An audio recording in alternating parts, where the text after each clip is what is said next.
So let's talk about hormones. Hormones are also known as chemical messengers. That is, they are chemicals that are sent from the secreting cells to the target cells and carry out a change to perform a change of function in the target cells. Now the gland or the organ that produce hormones are known as endocrine glands. And they're known as endocrine glands because they are ductless, meaning there is no tube or connection between themselves and the target organ. They secrete their chemicals directly into the bloodstream, and the hormones find a way to get through the bloodstream to their target organs. Another thing to notice about endocrine gland is that the site of action is usually far from the site of secretion.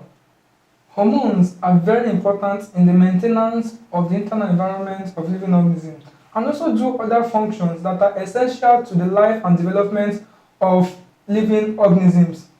Hormones function more like remote control device because the target organs are usually far from the sites where the hormones are released from, and there is no connection between them. That said, we'll be moving over to animal hormones. Animal hormones are produced and secreted directly into the bloodstream where they are transported to the target organs. I'm going to make a list of glands or ductless glands that produce hormones, the hormones secreted, and the function of these hormones. And we'll be starting with the pituitary gland. The pituitary gland is a gland located at the base of the midbrain. It is known as the master gland because many of the hormones secreted by the pituitary gland control the activity of other endocrine glands. And some of these hormones include prolactin. Prolactin stimulates the production of milk in the mammary gland. Another hormone is ADH, antidiuretic hormone. Antidiuretic hormone stimulates the reabsorption of water in the kidney.